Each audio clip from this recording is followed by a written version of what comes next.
Majeur. Non bon en fait je suis un peu déçu, le morceau est en ré bémol majeur, ou en sol bémol majeur. Ah ouais mais attends, comment on peut savoir? En fait il y a que 2 accords dans la chanson.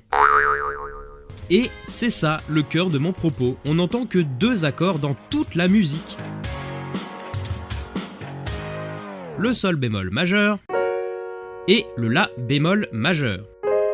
Alors on peut analyser ça de 2 façons qui vont chacune amener une interprétation. Soit on considère qu'il s'agit du 4e et du 5e degré qui s'alternent sans s'arrêter. Alors faut expliquer un peu. L'accord du 4e degré, c'est l'accord porté par la 4e note de notre gamme, et l'accord du 5e degré, c'est l'accord porté par la 5e note de notre gamme. Et cet enchaînement d'accords, c'est le chemin harmonique classique, et après un 5e degré, l'oreille attend un retour au 1er degré. Écoutez.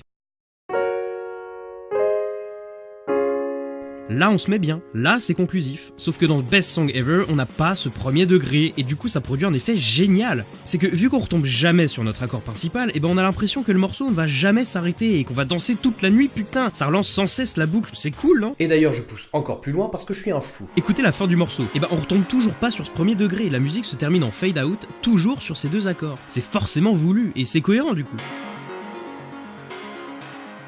Après, je parlais d'une autre façon de voir cet enchaînement. On peut considérer qu'on enchaîne le 1er degré, qui serait donc le sol bémol majeur, au 2nd degré, qui serait notre la bémol majeur. Sauf que, il y aurait une petite subtilité. Dans une gamme majeure standard, le 2nd degré est mineur normalement. Or ici, on a un la bémol majeur, donc on majorise l'accord. Et c'est le 2e point intéressant dans la musique. Toute l'harmonie de ces 2 accords est majeure. Donc ouais, on n'a pas du tout de nuance qui pourrait être apportée par un accord mineur. C'est la fête ce morceau. On s'amuse, on pécho dans ce morceau. Ouais, brr. Je terminerai par un petit détail sympa. Le groupe des 1D, comme on les appelle nous, les jeunes fans, est constitué de 5 membres, ou 4, on sait plus trop, et ils chantent tous dans le morceau. Mais en fait, on n'arrive pas vraiment à distinguer les timbres des voix, et pour moi ça souligne un truc, c'est l'unité du groupe.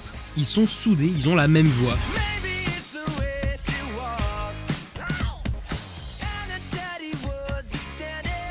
Et franchement, c'est beau, non ?